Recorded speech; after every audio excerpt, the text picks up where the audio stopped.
Monica MacIver was released on her own recognizance after appearing virtually for a hearing today. The Democrat charged with assaulting, resisting, and impeding an officer after a confrontation outside an ICE detention center in Newark earlier this month. Federal prosecutors say she tried to stop the arrest of Newark Mayor Ross Baraka.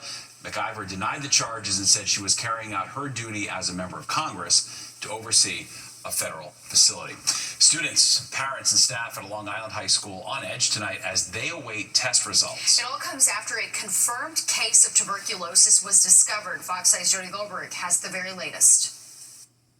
I don't like getting sick. Kaylee Dean and other students here at Sachem High School East are on edge after this letter was sent out to parents of students and staff who may have been exposed to an individual in the school community with tuberculosis, more commonly known as TB. I know a couple of my friends, I've been in classes with them, they got letters. The letter was sent out on May 15th to more than 120 students and staff who came in contact with the person when they were infected. The Suffolk County Department of Health is now offering testing for those who had prolonged contact. It's not that scary as long as we know you're being tested. Dr. Sharon Nachman says TB, an airborne disease that spreads from person to person, can affect the lungs and may cause lifelong disability. She says early detection and treatment are key. If you ignore the letter and don't get tested, and a year or two from now get sick, we'll say, why didn't you get tested earlier? The district says students and staff here will be tested again in July after a 2-month incubation period. As for officials, they say the rise in cases has to do with international travel. You never know what your kids are coming in contact with. You just don't know. The New York State Department of Health confirms there were 250 cases in 2024, a 19% increase from the year before. Suffolk County had the highest number of cases, 52. Nassau, 48. We know how to identify it, and we know how to treat it so that no one in the U.S. will die of tuberculosis. The superintendent sent a letter to the district about the confirmed cases of TB on Wednesday and said there have been no new cases. Some we spoke with say almost a week later is too little too late. I was just upset that they didn't let all the parents know. Everybody should know about it. As for Kaylee and her friends, some are concerned, some have gotten tested. They hope being cautious today will help prevent concerns tomorrow. In Farmingdale, Long Island, Jody Goldberg, Fox 5 News. And once bitten, twice shy, a good snake Samaritan learning it the hard way. That's right, and the importance of having a hospital with anti-venom nearby after he tries to help out a reptile in need. And Kendall's with Knicks fans at MSG watching Game 1. Kendall. Hey, I'm Kevin Gray right outside of MSG where it's Game 1 of this historic rivalry between the Indiana Pacers and New York Knicks. They're trying to set the tone. We have their report coming up in just a minute. The news on Fox 5 brought to you by Nissan. Fuel your epic summer with a test drive at 1,000 climbers will ascend 104 flights, each step a tribute to the heroes of September 11th. We have to keep that memory alive, the memory of their heroism, the memory of their lives, and so that's what this climb is doing. Join Fox 5 for stories of heroism, sacrifice, and hope. It's a beautiful and emotional experience, and it's so amazing every single year. Tower of Heroes, Thursday night at 10:30.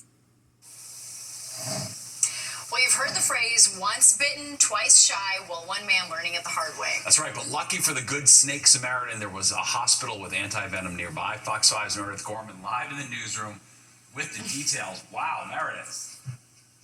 It's absolutely crazy. It was supposed to be a scenic bike ride along the Palisades Cliffs in New Jersey, but for Dan Geiger, it ended up with a serious snake bite and a trip to the ER. You see, Dan saw the snake in the road and says he feared it would be run over by a car, so he decided to try and save it, a decision that he would later come to regret. I noticed a lot of squashed snakes. Because snakes go out to the pavement to sun themselves or to gather heat. And I guess they're a target for automobiles. I nudged it. It was very lethargic seeming. And I just sort of nudged it again. And I was just too close. My hand was just too close to its head, I guess. And it struck me with precision and speed. It turns out the snake was a venomous copperhead similar to this one. And with the help of two good Samaritans, Dan was able to call 911 and was rushed to Hackensack University Medical Center, where thankfully for Dan, they have a special toxicology team trained to handle venomous snake bites. Here's a look at Dan's index finger after the run-in with the copperhead. once you get the anti-venom, I think people expect that it's like this miracle cure where all of a sudden like everything goes back to normal.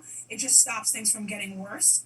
And so whatever tissue damage has already occurred prior to receiving it is there, even though initially it doesn't look bad, the damage has been done, so we expect some progression over a day or two. Dan is back home and healing now, but Dr. Falkowitz tells me that as summer comes around, it's important to be aware of venomous snakes in the area as we all spend more time outdoors. And they most of the time avoid people. It's more of a risk for like little kids and pets that you want to try and keep out of there and try not to specifically reach for them.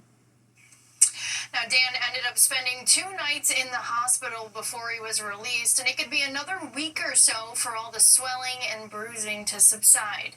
Back to you in the studio, Yeah, that's Steve. quite the bite. Wow. All right. Thanks, Meredith. 2 lanes on I-80 eastbound in Wharton, New Jersey are back open. They reopened at 10 o'clock. All of I-80's lanes have been closed at exit 34 since mid-March. That's when a sinkhole opened on the median next to the westbound lanes. Officials say 2 lanes westbound are scheduled to open by the end of next week. All lanes in both directions are on schedule to reopen by June 25th.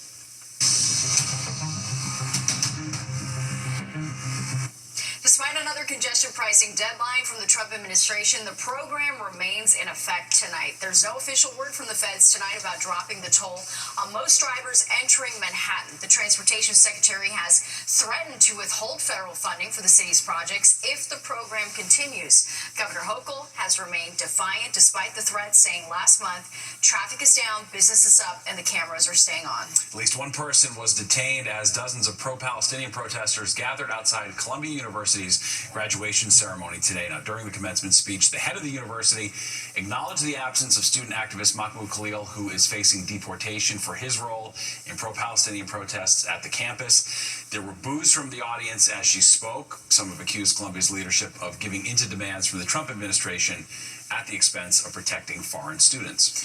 What started out as a friendly exchange between President Trump and the president of South Africa quickly turned into a tense meeting at the White House. During the sit-down, Trump confronted the leader about allegations of white farmers being killed. Trump accused the country of failing to address white persecution and genocide and requested video be played that claimed to show evidence of violence against white people. South Africa's president pushed back against the allegations, said he'd never seen the video. Experts in South Africa have said that there's no evidence of white people being targeted. We have many people that feel they're being persecuted and they're coming to the United States. So we take from many locations if we feel there's persecution or genocide going on. I would say if there was Afrikaner farmer genocide, I can bet you these 3 gentlemen would not be here, including my Minister of Agriculture. He would not be with me. Just a few minutes before the exchange, the South African leader said he had asked for the meeting to reset the relationship between both countries and figure out how they can support one another. Well, the tush push is alive and well in the NFL. The effort to ban the controversial play didn't get enough votes today during the league's annual meeting. The Philadelphia Eagles made the play famous all the way to this year's Super Bowl victory. The Green Bay Packers led the push to make it illegal, but the Eagles agreed to a number of modifications to keep the tush push going forward. All right, it lives. Well, the epic rivalry between the Knicks and Pacers is red hot tonight. Game 1 of the Eastern Conference Finals, all going down right now at the Garden. That's where our Kendall Green is live. And Kendall, what's the vibes like out there? Well, hey, good evening, Steve Natasha. You know how crazy it can get when the Knicks secure a win, especially here in the playoffs. And it's looking like it can happen out here. So far, the Knicks are up 102-96, and there's a watch party right across town in Radio City where fans are going crazy, enjoying the time. But a major key to clinching this series, keeping their own pace against the Pacers, rebounding and good defense. And so far this game here in the fourth quarter, Knicks have been looking good on defense, making rebounds, making huge runs, and especially there in the second where the Knicks went on a 13-1 run. And Mitchell Robinson out of the gate contributing to those crucial rebounds on both ends of the court and following with some points on the board. So far, fans, they're pleased with what they're seeing. Game 1 shows how you're coming for the rest of the series and for the rest of your career. I mean, you just show how you come in and out of every game. How important is it to take game 1 versus the Pacers? Extremely important because we have to set the pace. And this is going to determine the pace. And then Knicks in 4, baby. Knicks in 4. We on a roll. We got the Cat Man. We got Brunson, baby. We doing good. We taking the city with us, man. Now, they took game one against the Pistons. They took game one against the Celtics. And it looks like game one against the Pacers is pending. We're just going to have to see with that final score. I'll send things back to you, Stephen Natasha. Yeah. Very tame fans I right know, there. it's very reserved inside Radio City. Maybe that was Reeling why. them in, Kendall. Scared to be too loud. Thank you. Hundreds of sailors have made their way to the Big Apple. All right, the ships are in the harbor, and that can mean only one thing. Fleet Week is officially here. And the holiday weekend is almost here. The weather is supposed to cooperate, but if you're thinking about heading down to the shore, there are some rules you need to know before you hit the beach and boardwalk. Fleet Week celebrations are officially underway. The iconic parade of ships made its way into New York Harbor today, including the USS New York. The ship has a special tie to the city. It was forged from 7.5 tons of steel from the Twin Towers. This ship is literally as connected to New York as a Navy ship can be. 7.5 tons of World Trade Center steel built into the hull of the ship.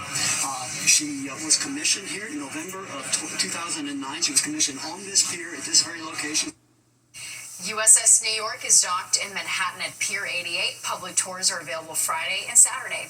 All right, back to the weather. The rain is just going to keep falling tomorrow, and it could be heavy at times. Yeah, Ferry says it's bringing back the Rockaway Reserve and Rockaway Rocket for the busy summer season. Riders can reserve select weekend trips on the Rockaway Reserve from Memorial Day weekend through September 7th. The Rockaway Rocket will provide express all-reserve service from Long Island City and Greenpoint starting July 4th through Labor Day weekend. Tickets for both cost $12. It's the hospital expansion battle dividing the Upper East Side. So could the supersized Lenox Hill plan be closer to becoming a reality? You're watching the 10 o'clock news. The battle over expanding an Upper East Side hospital shows no signs of slowing down. Northwell Health wants to build up the hospital to the tune of about $2 billion. Yeah, the Planning Commission taking public comment today on the plan. Fox 6's Linda Schmidt is live in the newsroom with the latest on this expansion, back and forth. Linda? And it has been going back and forth. This has been an ongoing battle now for the past 6 years, in fact. The City Planning Commission listening to both sides of the argument today. In the meantime, Lenox Hill Hospital wants to build a tower that could be up to 40 stories tall right here on the Upper East Side. We're definitely in favor of the modernization of the hospital. We just think that the plan is too massive. So Manhattan Community Board 8, along with some residents on the Upper East Side, are not giving up. Lenox Hill Hospital on East 77th Street wants to renovate and expand, including the building of a tower that could be as tall as 40 stories. This is a structure that's comparable in mass to some of the largest buildings in the city, like the Empire State Building. Both residents and hospital officials pleading their cases and taking questions from commissioners with the Department of City Planning during a public hearing. Dr. Daniel Baker is the president of the hospital. We've heard from community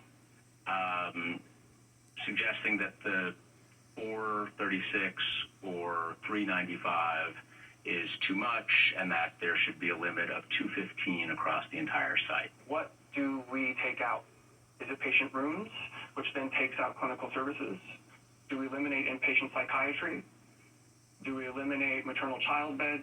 The proposed expansion would only add 25 additional beds, but all 475 hospital rooms would be private, some calling it a hospital for the rich. On its original website, when it unveiled the plans, it noted crystal chandeliers, spa-like amenities, a Michelin chef. But other groups are in favor of the massive expansion. We believe the current proposal and requested actions, again, reflect a much improved and the best balance between the hospital's operational needs and its physical footprint. Jean Rod is a nurse in the neonatal unit, which she says desperately needs more space. The families of babies that are sick or dying are in the same waiting room as the families that are having healthy babies and celebrating. Okay, so where does this all go from here? Well, the City Planning Commission will eventually rule on the project and then make a recommendation to City Council. The Council is expected to vote on the hospital's expansion by the end of the summer. Stephen, Natasha, back upstairs to you. All right, Linda, thank you so much. Well, a big boost for plans to transform Fifth Avenue between Bryant Park and Central Park into a pedestrian-centered boulevard. Mayor Adams announcing the city will invest an additional $250 million to fully fund the project. It's the first major redesign of the avenue in its 200-year history. It will widen sidewalks, expand pedestrian zones, and add trees and seating. City Hall says the plan is expected to pay for itself in less than 5 years through increased property and sales tax revenue. The NYPD warning of a lottery ticket scam that ends with victims being robbed. The crime happened in Hamilton Heights. Police say 2 suspects approached a 79-year-old woman saying they'd share the winnings of a lottery ticket. After the victim agreed, the pair threatened her and demanded to go to her home. Police say suspects took more than $27,000 worth of jewelry and cash from her residence. Thankfully, she was not injured. House Speaker Mike Johnson says he's moving forward with President Trump's multi-trillion-dollar budget bill. Johnson and House Republican holdouts met with the president at the White House this afternoon. The speaker says a vote will occur sometime tonight or tomorrow. The legislation would extend Trump's 2017 tax cuts, boost spending for border enforcement, and drastically cut Medicare and Medicaid funding and clean energy tax credits. It would also raise the debt limit by $4 trillion. The GOP can only afford to lose 3 votes, with all Democrats expected to vote against that bill. A vigil in Brooklyn tonight to remember the victims of the deadly Mexican naval ship crash from over the weekend. Fox 8's Jessica Formoso takes us to the somber ceremony in Brooklyn Heights. Despite the rain and the bad weather, dozens gathered here at the crash site to pay their respects. It was on Saturday when 2 cadets lost their life when the ship hit the Brooklyn Bridge.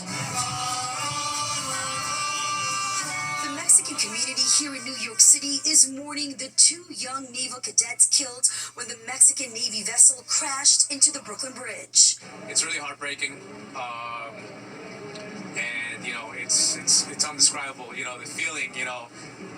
Obviously, I don't know the crew, but you can't help feeling bad for their families. The crash site filled with flowers, candles, and posters that read, "You are our heroes." Even flowers, roses, we brought, a little bit of everything, candles, and I mean, that's the best we can do, and it literally touches me. Of course, I see you get emotional. Yeah, a little bit, yeah, because, kids, when you have kids, I feel what the mother feels. On Saturday, the Mexican Navy ship was leaving New York City when tragedy struck. Was visiting the New York City area, bringing positive message of, hope, peace,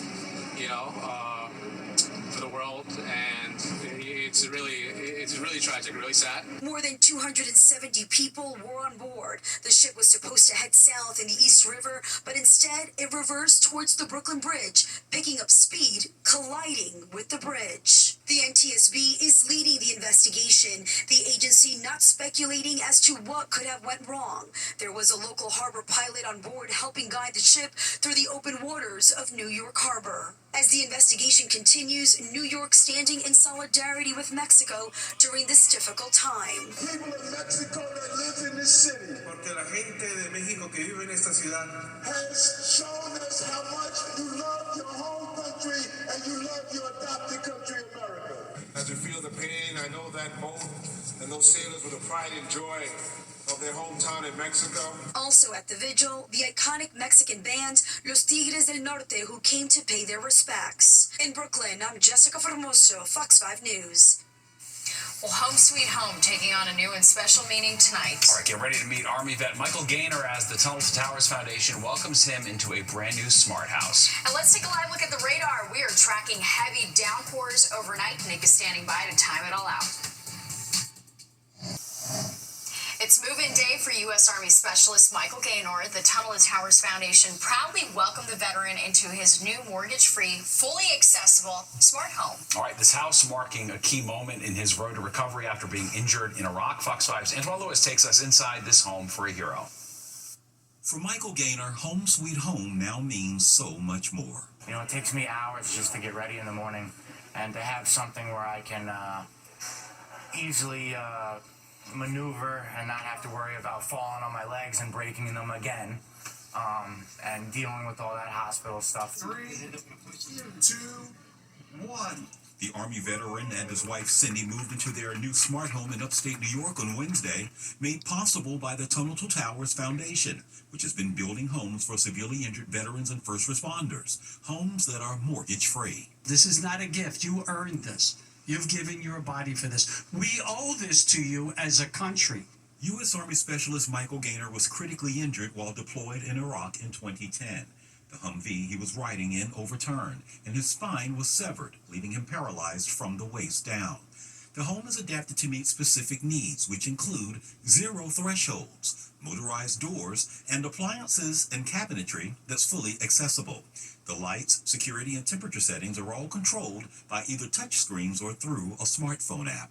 We have technology in here that's the cabinets come out. He's able to get an oven that lowers all these things that make day-to-day life a little bit easier for Michael. But for Gaynor, perhaps more than anything else, this home is the best thank you for your service he says he could have ever received. So even though that I have a soul in a broken body, I still have a chance to live life and try to do as best as I can. I don't really know what else to say besides thank you, and I appreciate everything that you guys have done for me.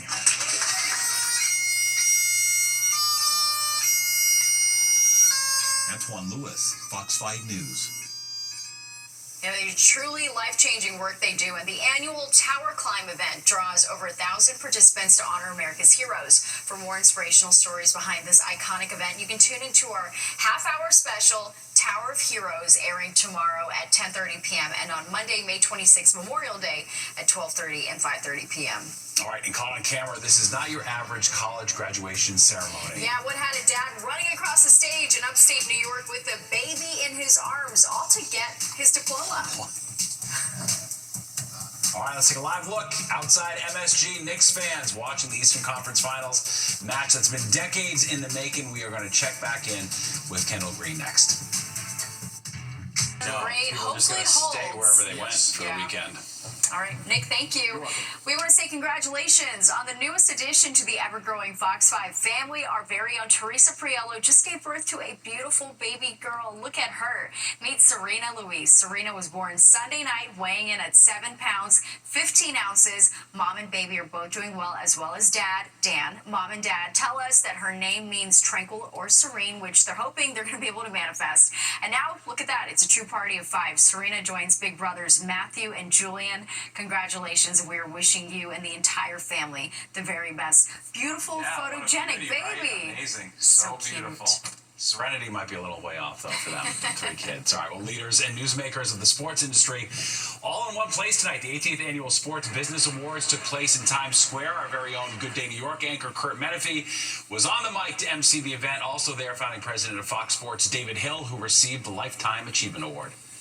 Very humbling, very humbling. It's like you don't expect something like this. You just, you do your job, put one foot in front of the other, take some risks, have the crisis du jour, and it's amazing. And those awards were established in 2008 to celebrate and recognize excellence in the business of sports. Congrats. All right, well, forget the Friends and Family sale. Yeah, one Macy's in our area got the Friends and Family deep clean, or its exterior did at least. Meet the man behind this shopping center glow-up. It's time. Ahead of Memorial Day weekend, several towns along the Jersey Shore are getting ready for what could be a rowdy weekend. Seaside Heights and Ocean City increasing their police presence, particularly along the boardwalks. Ocean City also banning backpacks on the boardwalk, which officials say will help stop underage drinking and shoplifting. Wildwood's implementing a 10 p.m. curfew for anyone under the age of 18 unless they're accompanied by an adult. Those added precautions come after gangs of teens headed down the shore last year, leading to aggressive crowds, violence, and vandalism. A shopping mall in Stamford is on its way to having a new look after algae turned it into an eyesore for years. It's been growing across the tan facade of the Macy's in downtown Stamford for nearly a decade. Mike Squires, a music producer by trade and a lifelong Stamford kid, decided to post this video on TikTok last month in hopes of restoring the building. He was walking by it one day and posted a video asking how to clean it up. Mike woke up the next day with 500,000 views and a ton of support. Amount of messages I've gotten from people in Stamford, outside of Stamford, that saying like they want to do something in their community to step up and just do a positive change has really been fulfilling for me. In less than a month, Mike had the Stanford Town Center Mall and the Downtown Special Services District splitting the $13,000 cost to power wash this Macy's. 4 people got started on the cleanup this week, and 2 days in, they're about almost halfway done. Look at that. Looks a lot better. Very nice. So good. Yeah. All right, there's more at 10 o'clock news straight ahead. We'll be right back.